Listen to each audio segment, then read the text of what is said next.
Ibu silahkan cari harta dengan suami sekaya apapun, sulit membeli ketenangan tuh nggak ada. Ada toko yang jual ketenangan? Nggak ada. Dan mahal. Kalau nggak percaya begini Bu ya, saya berikan pilihan, tapi ibu bapak jangan pilih yang ketiga ya, terutama ibu. Ya, jangan pilih yang ketiga.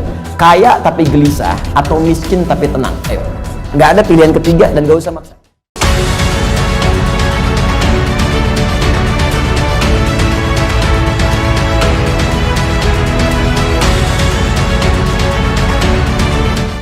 Bismillahirrahmanirrahim. Bab umuril iman. Bab tentang perkara-perkara yang mampu menguatkan iman. Saya kembalikan dulu kepada pembahasan di pengantar yang masuk kepada bab ini sebelum saya bacakan nanti tentang pembahasan di bab umuril iman ini, baik ayat Qur'annya ataupun hadis Nabi Muhammad SAW yang dirangkum oleh Imam Al-Bukhari dalam pembahasan ini. Jadi Bapak Ibu sekalian, sebelum membahas tentang hal-hal terkait penguatan iman, saya ingin ingatkan kembali tentang dua hal yang sangat penting. Yang pertama tentang kenapa kita mesti beriman. Ini poin yang sangat penting. Saya ulang, kenapa kita mesti beriman. Ya, bukan hanya sekedar fitrah dalam kehidupan, tapi nanti ada 5 hal yang langsung Allah janjikan dalam Al-Quran ketika kita benar-benar menanamkan iman dalam diri kita. Jadi kalau kita mampu beriman dengan benar kepada Allah, maka Allah akan berikan 5 keistimewaan yang tidak akan diberikan selain kepada orang-orang beriman, walaupun mereka hidup dalam kehidupan dunia. Jadi 5 hal ini Allah akan berikan. Yang pertama, ada jaminan langsung Allah berikan kepada orang-orang yang yakin tanpa ragu dengan Allah, yaitu beriman kepada Allah, bahwa ia mendapatkan kabar gembira langsung dari Allah, memiliki setengah bagian dari 2 hal yang dibutuhkan untuk masuk surga. Memiliki setengah bagian atau 1 dari 2 hal yang dibutuhkan untuk masuk surga. Saya sering istilahkan, dia telah mendapatkan dari setengah kunci surga. Dan ini berita kabar gembira dari Allah sebelum orang ini wafat, bahkan sejak hidup, dengan turunnya Quran surah kedua Al-Baqarah ayat ke-25 yang paling kanan sebelah atas di mushaf. Wa basyiril ladzina amanu wa 'amilus shalihat anna lahum jannatin tajri min tahtiha al-anhar. Baik, kata Allah, Muhammad sallallahu alaihi wasallam, berikan kabar gembira. Baik, ada orang-orang yang aku telah siapkan surga, ragam surga untuk mereka. Dia ada jenis-jenis surga, ada surga Firdaus, ada surga Aden, kan? Nanti insya Allah saat kita dengan izin Allah diperkenankan masuk ke dalamnya, kita akan melihat ada di bagian mana di surga kita yang kita banggakan itu, dan yang kita impikan itu. Dia ada beberapa bagian-bagian surga yang akan diperoleh berdasarkan amalan-amalan kita. Yang biasa puasa masuk surga Ar-Rayyan, pintunya Ar-Rayyan, ya, pintunya. Yang biasa tahajud lewat pintu tahajud, biasa sedekah pintu sedekah. Nanti ada tingkat tertingginya, ada Firdaus, ada Aden, dan lain-lain sebagainya. Baik, kata Allah, aku telah siapkan aneka ragam surga ini untuk siapa? Ada yang paling menarik. Wa basyiril ladzina amanu, berikan kabar gembira ini pertama bagi para pemilik iman. Nah, ini syarat untuk masuk surga itu ada iman. Baik ya? Ada orang punya, misalnya, mohon maaf ya, sekali lagi saya ilustrasikan, dan Quran tidak akan sama dengan ilustrasi ini. Laisa kamitslihi syai'un. Tidak ada yang sama dengan Allah Subhanahu wa taala. Perhatikan kalimatnya. Misalnya begini, Anda akan datang misalnya ke istana, ya, diundang oleh presiden misalnya, atau penguasa tertentu. Maka orang ini memberi syarat. Anda boleh datang misalnya ke istana dengan catatan menggunakan pakaian yang rapi, spesifikasinya begini, pakai sepatu, jamnya jam sekian. Jelas ya? Maka ketika Anda menyalahi ketentuan itu, Anda tidak bisa masuk. Jelas? Satu itu. Yang kedua, pemilik sesuatu lebih tahu tentang ukuran dan kriteria apa, supaya kita bisa mendapatkan dari apa yang dimiliki oleh pemilik itu. Anda ingin ke istana, yang punya istana punya ketentuan. Anda nggak bisa bikin ketentuan sendiri. Jelas? Anda masuk komplek angkatan laut, maka komplek ini punya aturan yang harus diikuti. Tidak bisa Anda sendiri bikin aturan. Anda ingin ke surga, yang punya surga itu Allah, maka Allah bikin aturan. Nggak bisa Anda bikin aturan sendiri. Kalau di rumah Anda sekarang, Anda yang punya aturan. Saya masuk ke rumah Anda, saya ikuti aturan Anda. Anda masuk ke rumah Allah, karena masjid rumah Allah, maka ikuti aturan Allah. Masuk rumah Anda, ucapkan Assalamualaikum. Masuk rumah Allah, kaki kanan masuk, ucapkan doa. Keluar kaki kiri, ucapkan doa. Ada aturannya. Sekarang kita ingin ke surga. Surga itu bukan punya kita. Surga punya Allah. Allah yang punya. maka Allah yang punya surga itu memberikan berita siapa yang bisa masuk ke situ. Kata Allah, orang yang bisa masuk ke surga adalah hamba-hambaku yang punya 2 syarat saat dia hidup di dunia. Apa syaratnya? Dan ini berita gembira. Ada orang sebelum wafat diberikan berita gembira. Kalau punya 2 hal ini, Anda berpeluang bisa memilih dari pintu mana Anda akan masuk ke surga yang Anda idamkan itu, sesuai dengan amalan-amalan yang kita kerjakan. Nah, di antara 2 ini, syarat pertamanya iman. Kata Allah, "Wabasyiril ladzina amanu", berikan kabar gembira pada orang yang telah punya iman. Dan kalimatnya menggunakan alladzina, disebutkan 1080 kali dalam Al-Quran. Ismun mausulun yadullu 'alal jam'il jam'iyah. Kata sambung, konjungsi, kadang menunjuk pada objek tanpa batas.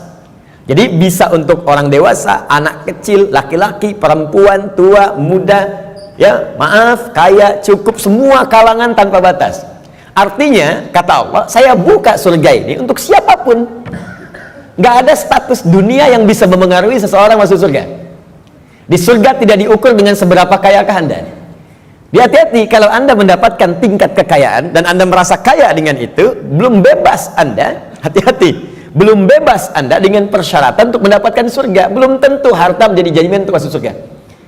Anda punya kedudukan tinggi, setinggi apapun, tapi kedudukan itu tidak otomatis menjamin Anda masuk surga. Karena syarat masuk surga bukan kedudukan. Kalau syarat masuk surga kedudukan, Firaun paling duluan masuk surga, Namrud lebih duluan masuk surga.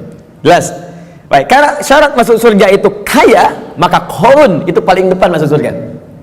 Tapi ingat, syarat surga kata Allah bukan kekayaan, bukan kedudukan. Jangan bangga dulu kalau punya kedudukan tinggi atau harta melimpah, karena itu belum jadi ukuran kebaikan di hadapan Allah Subhanahu wa taala. Kecuali nanti kedudukan atau harta itu diisi dengan iman. Iman itu yang akan menunjukkan harta dan kedudukan untuk mengerjakan amal soleh sebagai bekal ke surga. Maka golongan pertama kata Allah, saya berikan kesempatan yang luas. Baik itu tua, muda, laki, perempuan, besar, kecil, kaya, cukup, semua punya peluang ke surga. Dan itu hanya diberikan dengan 1 kata saja, alladzina. Semuanya. Tapi dari semua itu, aku hanya minta 2 syarat saja. 1, semua kalangan itu punya iman. Yakin denganku, kata Allah, yakin tanpa ragu. Berbahagialah kalau sampai dengan siang hari ini kita diberikan nikmat iman oleh Allah Subhanahu wa taala. Itu kenikmatan luar biasa.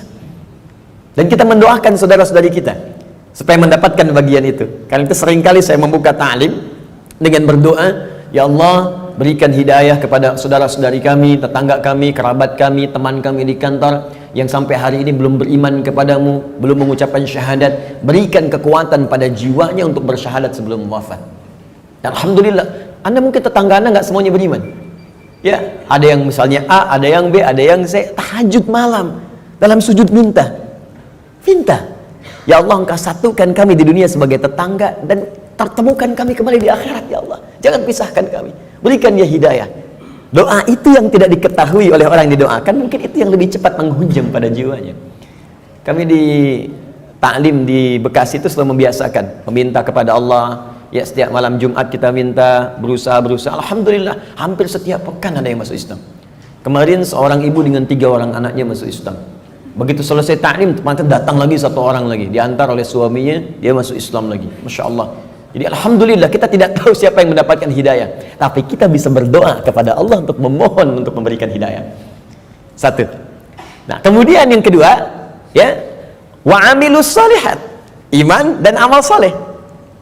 Di syarat surga itu sesungguhnya kalau diucapkan ringan, iman, amal saleh, iman, amal saleh.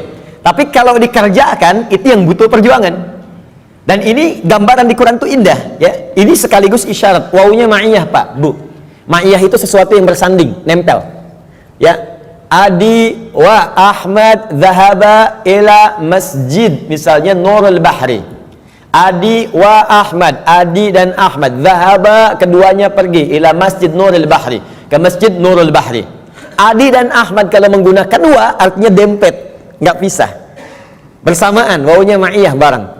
Ya, Allah menyampaikan wa basyiril ladzina amanu wa amilus shalihat. Syarat untuk masuk surga itu duanya bersamaan, nggak bisa berdiri salah satu. Ya, 1 iman, 2 amal soleh. Nah, kalau kita baca dengan kaidah ilmu nahwu, otomatis keduanya ini akan saling terkait, berkelin dan memengaruhi. Artinya orang yang beriman pasti beramal soleh. Artinya amal soleh itu nggak mungkin muncul kecuali dari iman. Kalau amal semua beramal, ya, yang belum beriman pun bisa beramal, tapi belum tentu disebut soleh. Ingat, ya, tayyib mungkin non muslim bisa mendapatkan tayyib, ya, khair mungkin karena baik itu banyak di Quran. Ada khair, awas, ada tayyib, hati-hati, ada ma'ruf, ada ihsan, ada saleh. 5. Tayyib, kebaikan fisik, ya, kalau anda makan yang sehat, yang menyehatkan, yang dibutuhkan, itu tayyib namanya. Itu anjuran di Quran surah kedua ayat 168. Kata Allah, kalau ingin cari makan, tidak semua yang diinginkan mesti dikonsumsi. Cari yang menyehatkan untuk tubuh. Ya ayyuhan nasu kulu mimma fil ardi halalan thayyiba. Hei semua manusia, ini rumus dalam Al-Quran, universal sifatnya. Kalau anda ingin menyebar di bumi untuk cari makan, silahkan. Kalau sudah dapat dengan cara yang halal, jangan melanggar ketentuan hukum di mana kamu tinggal. Dapat dari situ, berikan yang bermanfaat untuk tubuh. Tidak semua yang diinginkan itu harus dikonsumsi. Yang dibutuhkan itu yang didapatkan. Haus berarti butuh minuman. Yang penting minum. Gak semua yang diinginkan harus kita minum. Alhamdulillah ada air bening, minum ya minum. Jangan menyulitkan diri sendiri pesan sesuatu yang tidak ada. Akhirnya membuang banyak tenaga dan waktu, dan membuang peluang amal baik yang mungkin kita kerjakan seketika. Sudah ada air bening, pengen jusnya, wah Masya Allah buah naga yang dari Hongkong misalnya. nyari nggak ketemu, muter-muter sampai sore, jam 5 baru dapat. Dari siang sampai jam 5 itu mungkin bisa dipakai apa gitu, bisa tilawah, bisa baca, bisa berkreasi, macam-macam. Baik, itu tayyib. Karena itu kalau anda bertanya pada orang Arab, kaifa haluk ya akhi, apa kabar, dia katakan alhamdulillah ana tayyib, artinya dia sehat, kuat. Yang kedua, ada khair, itu sifat baik, sifatnya. Ya, jadi kadang-kadang kan ada yang fisiknya sehat, tapi kan pikirannya nggak bagus. Ya, tampilan bagus, pakai jas, pakai dasi, luar biasa gitu kan. Tapi pencuri juga, ya, penipu juga. Gitu. Nah, kalau kita ingin rubah menjadi baik sifatnya, maka rubah kalimatnya menjadi khair. Khair, ya. Karena ada Bang Tayyib 2 kali puasa, 2 kali lebaran nggak pulang-pulang, padahal dia sehat kan. Baik. Nah, kalau kita ingin rubah pada sifat, jadikan khair. Quran surah 3 ayat 110. Kuntum khaira ummah. Orang Islam itu pasti sifatnya baik. Kata Allah, kalian umat terbaik. Sifatnya jujur, sabar, tawadu. Jadi kalau ada orang itu jujur, orang Islam tuh mesti lebih jujur. Kalau ada orang sabar, orang Islam lebih sabar. Kalau ada orang tawadu, rendah hati, yang muslim itu pasti lebih rendah hati. Cukuplah keislaman kita menjadikan kita baik, punya sifat baik. Ini aneh sebetulnya kalau ada orang Islam nggak baik, tuh aneh. Karena semua ajaran di Quran membimbing kita jadi baik, Pak, Bu. Jadi kalau semuka bumi se-Indonesia aja lah muslim, sudahlah, pasti baik. Jadi kalau ada orang Islam berbuat yang tidak baik, pasti ada yang tidak tepat dengan pelajaran keislamannya. Mustahil itu. Ya, mustahil ada orang Islam melakukan bom, ya misalnya di tempat-tempat yang tidak dibenarkan. Bom bunuh diri, bom ini, bom itu, tembak orang, bunuh orang, tusuk orang, mustahil. Ya, Quran sih mengatakan orang yang sengaja merencanakan pembunuhan, apalagi kemudian menyebabkan satu orang beriman meninggal, itu sama dengan pesan kapling di neraka jahanam. Buka Quran surah keempat An-Nisa ayat 92 sampai 93. Wa may yaqtul mu'minan muta'ammida fajazauhu jahannam. Maka siapapun yang merencanakan pembunuhan, apalagi pada satu orang korbannya orang beriman, maka balasan yang setimpal untuknya neraka jahanam kalau tidak dia bertobat. Ya, wa ghadiballahu alaihi, Allah murka kepadanya, wa la'anahu, melaknatnya, wa a'adda lahu azaban azima, dan dijanjikan di neraka azab yang berlipat lebih daripada orang biasanya, neraka jahanam lagi. Pertanyaan saya, orang beriman mana yang cita-citanya pengen masuk neraka jahanam? Tunjukkan pada saya. Mustahil. Dan bagaimana bisa bertobat kalau saat meledakkan diri itu dia meninggal? Bagaimana bisa tobat? Makanya hati-hati kalau ada ajakan-ajakan tuh lukai orang, tembak orang, bom orang. Saya sering kali sampaikan, dulu pertama bom kejadian, mudah-mudahan tidak pernah terjadi lagi di bumi kita Indonesia ini, insya Allah, ya, Jalan Tamrin tuh melontok, saya di Lampung tuh, orang polos sekali bertanya, Ustaz, apakah bom di Jalan Tamrin termasuk jihad? Fisabilillah. Saya bilang, Pak, sependek pengetahuan saya, jihad fisabilillah itu jihad di jalan Allah, bukan di Jalan Tamrin. Hati-hati lah, ya. Kita balikan. Jadi satu itu iman, ya. Nah, kaidahnya adalah kemudian kembalikan tayyib khair. Khair itu baru sifat, jujur itu sifat.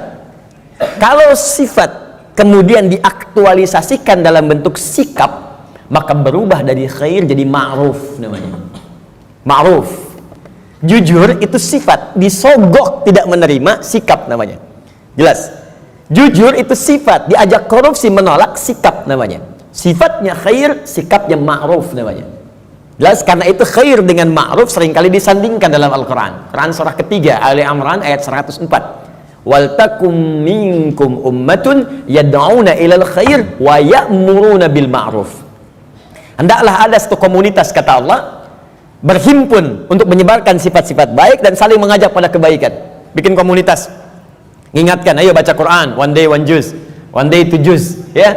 Ayo bikin komunitas, bangunin tahajud, bikin komunitas ngajak sedekah, bikin komunitas bersih-bersih di jalan, buang sampah, itu bagian dari iman. Baik ya. Kemudian Bapak Ibu, tapi ingat, untuk ma'ruf ini berbuat baik bukan hanya melekat pada orang Islam saja. Non muslim pun banyak yang baik. Silakan cek, ada non muslim yang suka nyumbang, ya, bantu bangun jalan, bantu fasilitas, ada fasilitas umum, bantu orang-orang lepas dari kemiskinan, bantu orang-orang kasih obat, ada, baru sampai ma'ruf. Karena itu disebutkan yang keempat, awas, ada sifat kebaikan khusus yang semua kebaikan itu diniatkan hanya karena Allah. Bantu ini karena Allah, kerjakan ini karena Allah, baik juga, cuma niatnya dikerjakan karena Allah. Pahlawan kita berjuang, Pangeran Diponegoro sampai terakhir Kahar Muzakir, ya, yang kemudian diberikan gelar pahlawan. Apa niat sesungguhnya? Kalau Anda buka Riyadhus Shalihin karangan Al-Imam An-Nawawi, ada 1896 hadis di kitab Babul Ikhlas bagian pertama, maka akar pertama kali untuk meniatkan mereka berjuang, pertamanya bukan untuk mendapatkan urusan dunia, tapi litakuna kalimatullahi al-ulya. Man qatala litakuna kalimatullahi al-ulya fahuwa fi sabilillah. Niatnya khusus untuk berjihad di jalan Allah Subhanahu wa taala. Berjuang karena Allah, karena Allah, karena Allah. Bantu orang di kemiskinan karena Allah. Bukan karena pekerjaannya, tapi kebaikan itu dikerjakan karena Allah. Dan merasa diawasi oleh Allah Subhanahu wa taala. Maka yang keempat disebut ihsan namanya. Ihsan. Di hadis Muslim nomor hadis yang ke-8, an ta'budallaha ka'annaka tara fa illam takun tarahu fa innahu yara. Engkau mengerjakan semua aktivitas yang baik sebagai ibadah karena Allah, seakan-akan diawasi oleh Allah, merasa diawasi walaupun kau tak mampu melihatnya. Itu terjemah yang baiknya. Merasa bekerja karena Allah, makan karena Allah, minum karena Allah, berbuat baik karena Allah, ihsan namanya. Orangnya disebut muhsin. Kalau empat ini dikumpulkan, badan sehat, sifat baik, sikap mulia, dikerjakan karena Allah, thayyib, khair, ma'ruf, ihsan. Empat ini kalau digabungkan menjadi sholih namanya. Sholih. Maka setiap orang tua meminta kepada Allah supaya anaknya jadi saleh. Ibu bermohon, ya Allah, jadikan saya anak soleh. Kata bapaknya, namanya kan Hasan. Bukan Pak, sifatnya saleh. Semua orang tua, saya belum pernah dengar ada orang tua minta, ya Allah jadikan saya anak yang thayyib, khair. Tidak, saleh, sudah fitrah. Dan itu sudah dimohonkan sejak anak dalam kandungan, kata Allah, sudah fitrah. Itu ada di Quran surah ke-7 ayat 189. Falamma taghasyaha hamalat hamlan khafifa famarrat bi. Falamma athqalat da'awallaha rabbahuma la in ataitana sholiha lanakunanna minasyakirin. Ketika suami istri berhubungan sampai kemudian istrinya mengandung, kandungan ringan sampai dengan berat, tatkala kandungan semakin berat menjelang ke persalinan, kedua orang itu suami dan istri mulai berdoa kepada Allah. Fitrahnya sudah minta, ya Allah, mohon jadikan anak saya nanti saat lahir jadi anak yang saleh. Dengan itu ya Allah kami bersyukur dan akan mengganti semua sakit yang dirasakan oleh istri saya yang sedang mengandung ini. Saleh. Nah, apa yang menyebabkan seseorang soleh terkumpul empat ini? Kata Allah, kalau iman ada dalam dirinya, maka semua pekerjaan dia akan dituntun menjadi soleh. Pekerjaan disebut amal, disatukan dengan soleh menjadi amal soleh. Di iman seseorang itu otomatis akan menuntun seseorang berbuat amal soleh. Jadi kalau ada orang punya iman gak beramal soleh, dipertanyakan bagaimana kualitas iman dalam dirinya, dipertanyakan. Karena otomatis Pak, Bu, kalau ada iman, kata Allah, itu otomatis membimbing dia, mengantarkan pada amal soleh. Makanya orang punya iman itu sering diingatkan ketika akan berbuat amal yang salah. Gak percaya silahkan Pak, keluar dari sini, coba Bapak iseng-iseng pakai sendal orang lain. Ya, jangan diteruskan, iseng aja, misalnya kan, injak gitu kan. Itu pasti hatinya akan berkata, itu bukan punya kamu. Itu imannya mengingatkan. Kalau iman semakin tinggi, Anda keluar dari masjid aja, kaki kanan keluar, ditarik lagi tuh. Anda akan tarik, karena yang keluar itu kiri, masuk kanan. Ke toilet, masuk kiri, keluar kanan. Tuh. Ya, itu semakin tinggi iman, maka iman itu akan mendorong Anda berbuat amal saleh dari ujung kepala sampai ujung kaki. Makanya saya sering katakan, di dalam Al-Quran, jika kita sudah punya iman, maka semua fungsi tubuh kita akan disebutkan imannya dulu sebelum menyebutkan fungsinya. Mata untuk melihat, sebelum melihat imannya dulu. Turun Quran surah 24 ayat 30 untuk laki-laki, 31 untuk perempuan. Qulil mu'minina yaghuddu min absarihim. Untuk perempuan, wa qulil mu'minati yaghuddna min absarihinna. Katakan pada pria-pria yang sudah punya iman, imannya dulu. Dan katakan pada perempuan-perempuan yang sudah punya iman, matanya hanya boleh dipakai melihat yang baik-baik saja. Kalau yang dilihat tak baik, maka imannya akan membimbing mata untuk memalingkan ke arah yang lebih baik. Memalingkan pandangan ke arah yang lebih baik disebut dengan ghaddul basar namanya. Anda menatap begini, Masya Allah, tapi yang ditatap istri orang. Maka iman berkata jangan teruskan, palingkan. Ya, proyek yang tidak baik gak akan dilihat. Ya, barang yang bukan milik Anda nggak akan dilihat, palingkan. Gambar-gambar yang tak seronok, palingkan. Jelas ya? Nah, itu iman. Silahkan cek semua fungsi tubuh kita. Itu umumnya sebelum disebutkan imannya dulu. Lisan, Quran surah 49 ayat 11. Itu sebelum disebutkan fungsi lisan, iman dulu. Ya ayyuhalladzina amanu la yaskhar qaumin qaum. Ayat 12-nya, ya ayyuhalladzina amanu la yaghtab ba'dukum ba'dha. Pokoknya setiap tubuh ini mau bergerak, iman dulu. Ingin memberikan isyarat agar iman itu memiliki fungsinya untuk mengerjakan amal soleh. Kenapa diminta beramal soleh? Supaya masuk surga, itu Pak. Dan supaya kita nggak capek, diberikan setengahnya oleh Allah, tinggal setengah lagi. Jadi sebetulnya Allah itu ingin hambanya itu masuk. Cuman karena hikmah kehidupan menjadikan kita mesti berikhtiar, saking baiknya Allah dikasih setengah. Ayo setengah diambil. Bahkan setengah ini diberikan dalam kandungan. Cuman sayang, fa'abawahu yuhawidani au yunasrani au yumajjisani. Lahirnya kan fitrah, ada iman dalam dirinya, makanya dia mencari Tuhan. Cuman sayang, lingkungan yang merubah dia menjauh dari Allah. Ada yang pengaruh ini, ada yang pengaruh itu, lingkungan, karena TV, karena tinggal di tempat tertentu, karena pasangan. Ya, Masya Allah, tega meninggalkan cinta Allah hanya untuk cinta dunia. Tega meninggalkan cinta Allah hanya untuk cinta manusia.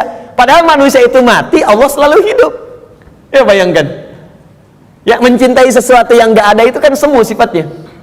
Anda mencintai barang, barangnya rusak. Ketika barangnya rusak, bagaimana cintanya bisa bertahan?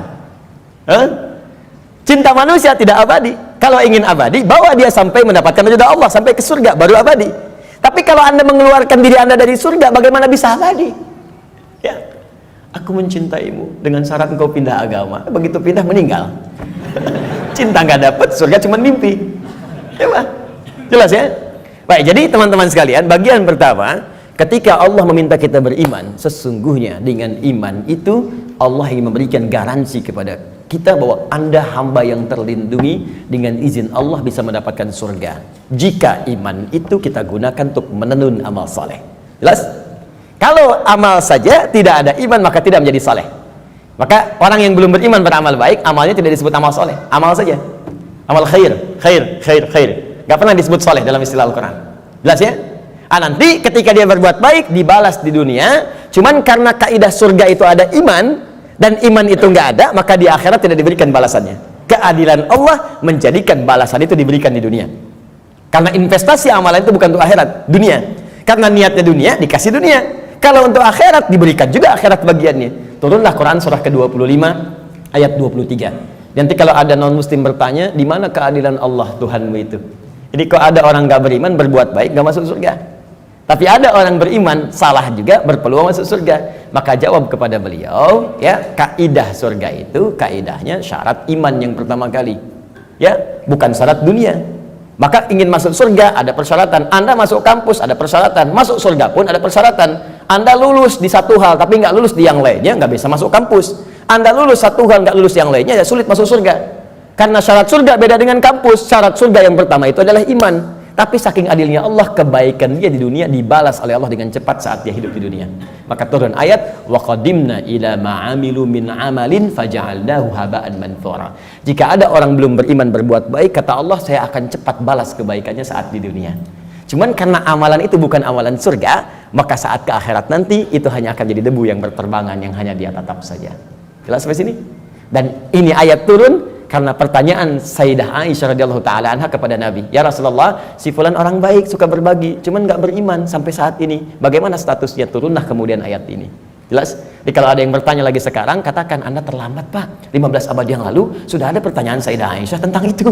Turun ayat begini, sampaikan dengan sebaik-baiknya dengan cara yang paling lembut. Jelas? Satu, kenapa kita beriman? Pertama, karena ada kasih Allah pada orang beriman untuk menempatkan di tempat terbaik saat dia pulang kepada Allah Subhanahu wa taala. Dua, saya agak cepat. Orang beriman dijanjikan oleh Allah akan memiliki ketenangan dalam hatinya. Secara singkat, orang beriman itu Allah akan berikan ketenangan pada jiwanya. Tenang gitu, damai hidupnya. Jaminannya ada di Quran surah ke-48 ayat yang keempat. Walladzi anzalas sakinata fi qulubil mu'minin liyazdadu imanan ma'a imanihim. Dialah Allah yang akan menanamkan ketenangan pada jiwa orang-orang beriman supaya dia yakin dengan keimanannya. Nikmat juga beriman. Jadi tambah lagi imannya, tambah lagi imannya. Ini kata Allah, orang beriman itu pasti tenang. Dan ketenangan itu mahal, Bu. Sulit dicarinya. Ibu silahkan cari harta dengan suami sekaya apapun, sulit membeli ketenangan tuh nggak ada.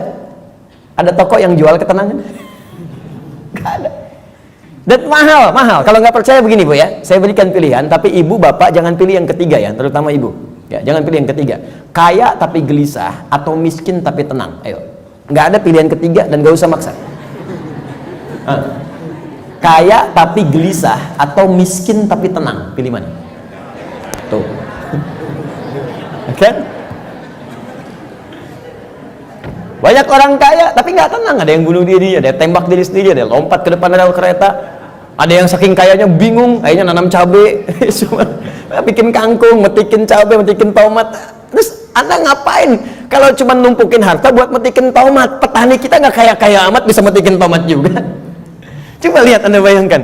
Jadi tidak selalu Bapak Ibu sekalian kekayaan itu bisa berkonotasi seimbang, equal misalnya dengan ketenangan, belum tentu. Tapi iman itu jaminan dari Allah, orang beriman itu pasti tenang. Ada kedamaian dalam jiwanya. Enak gitu. Bahkan kalau sudah dapat halawatul iman, bukan cuma kedamaian, Allah akan berikan ketenangan dalam kehidupannya dalam bentuk keamanan, aman dari gangguan, tenang, nikmat. Maka diturunkan oleh Allah Quran surah ke-18 ayat 13. Saking tenangnya, tidur di gua aja enak. Bayangkan, gua loh, fasilitasnya tahu sendiri lah. Di gua, ya sudah, maaf, cahaya sudah terbatas, hampir tidak ada. Makanan bagaimana mendapatkannya, tempat tidurnya kemudian juga pasti keras. Tapi kok bisa ada yang tidur di gua selama 309 tahun? Saking enaknya tidur, gak ada yang ganggu Pak, Bu, nikmat. Ya, yang memberikan nikmatnya Allah, miring kanan kiri, matahari diatur oleh Allah, terbit di sini, terbenam di sini, selalu tersinari di dalamnya. Sehat-sehat aja, bangun 309 tahun, Anda bayangkan. Ya, ada orang sekaya-kayanya baru 3 menit udah bangun lagi, pling, telepon muncul. Di pejabat memang bagus, kedudukan tinggi, tapi setiap 3 detik kerja ini, kerja itu. Baru tidur sebentar, bangun lagi, Pak ada kejadian begini, bangun. Ini 309 tahun tidur cuman di gua. Fasilitas hampir nggak ada, tapi jaminan itu ada. Maka di ayat 13 di surat Al-Kahf, surat gua, ya, nahnu naqussu 'alaika naba'ahum bil haqq innahum fityatun, belum selesai, amanu bi rabbihim wazidnahum huda. Kata Allah, kami akan kisahkan pada Anda tentang kisah yang sebenar-benarnya, tanpa dikurangi, tanpa ditambahkan, sebenarnya hak. Jadi ada sidqun, ada hak. Kalau sidqun, mayahtamilu sidqa wal kadzib, kadang benar, kadang tidak. Tapi kalau hak pasti benar, gak bisa ditolak. Matahari terbit di timur, terbenam di barat, hak. Karena itu semua yang hak sumbernya hanya kepada Allah. Al-haqqu mir rabbika fala takunanna minal mumtarin. Al-Baqarah 149. Al-haq. Nah, sekarang kembalikan. Kata Allah, kami akan kisahkan pada Anda kisah yang sebenar-benarnya. Ya, tanpa kamuflase, tanpa rekayasa. Innahum fityatun, kisah tentang para pemuda yang berlindung di gua. Diberikan oleh Allah keamanan, dikejar-kejar. Bukan sekedar dipersekusi, bukan sekedar diintimidasi. Ya, maaf, bisa dieksekusi. Berlindungnya di gua. Tapi nikmat sekali di gua itu. Bisa tidur enak, nyaman, makan juga kenyang, langsung diisikan di perutnya. Tidur bolak-balik, gak ada yang ganggu. 309 tahun Anda bayangkan. Salatu mi'atin wazdada tis'a, 309 tahun. Siapa mereka? Innahum fityatun, sungguh mereka itu para pemuda, tapi bukan pemuda biasa. Ada sesuatu yang melekat pada dirinya. Amanu, yang sangat beriman kepada Allah. Pesan ayat ini, ya, kata para pakar Al-Quran, sesungguhnya ingin memberikan pesan pada generasi mendatang. Jadi ada kaidah di tafsir itu begini, kalau nggak disebutkan siapa orangnya, kapan kejadiannya, maka pesan yang berlaku di ayat itu akan berulang kemudian di masa-masa yang akan datang dengan konteks yang berbeda. Anda sekalipun tinggal di rumah yang sempit, terbatas sifatnya, keadaannya tidak seperti yang lain-lain. RS7, ruangan sangat sempit sekali sehingga selonjoran saja susah, gitu kan? Susah. Ya. Tapi kalau ada iman dalam jiwa kita, itu bisa nikmat saja.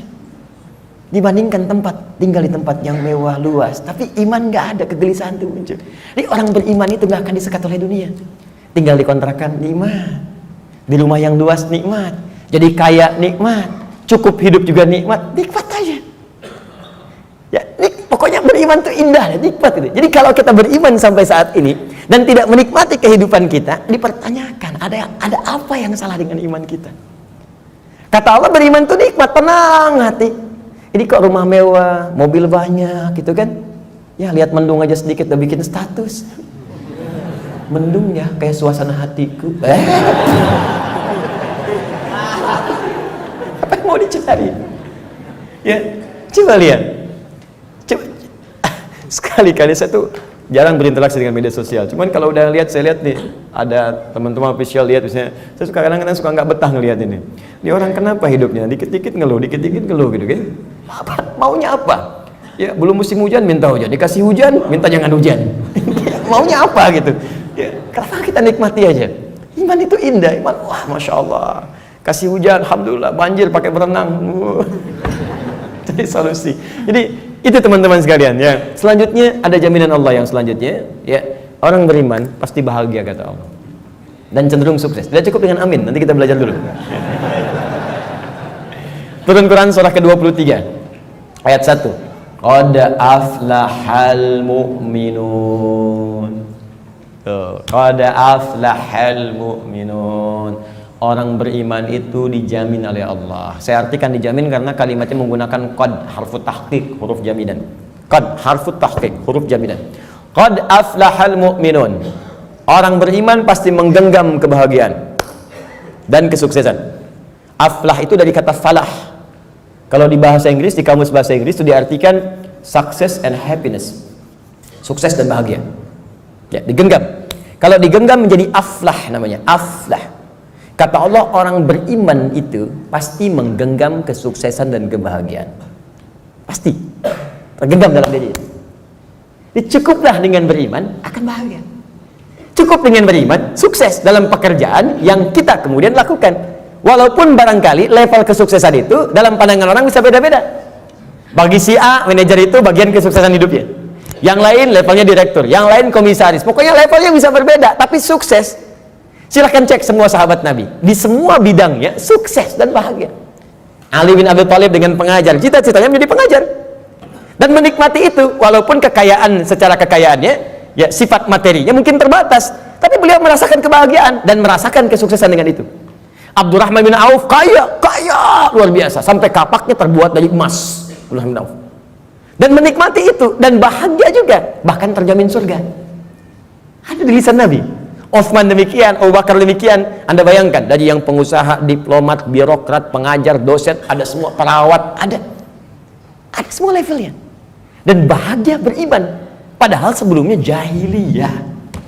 Bayangkan, perusak, kriminal, macam-macam. Tiba-tiba turun iman, diambil iman itu dengan bimbingan Al-Quran dan petunjuk Nabi lewat sunnahnya, dipraktekkan itu dan bahagia hidupnya. Coba cek. Jadi sebetulnya yang bahagia itu ungkapannya sederhana. Bahagia itu sederhana ketika iman tertanam dalam jiwa. Kalau dunia relatif, bahagia itu sederhana, cukup dengan secangkir kopi. Bagi tukang kopi, tukang teh tidak, ya kan? Bagi yang minum teh, yang minum kopi tidak. Nah, jadi teman-teman sekalian, iman. Nah, sekarang maksud saya begini, kita ingin evaluasi, kalau sampai siang hari ini, iman yang sudah Allah tanamkan di jiwa kita, belum sampai melahirkan hal-hal tadi, maaf ya, kalau bicara surga belakangan, karena itu hak prerogatif Allah Subhanahu wa Ta'ala, kita hanya berikhtiar.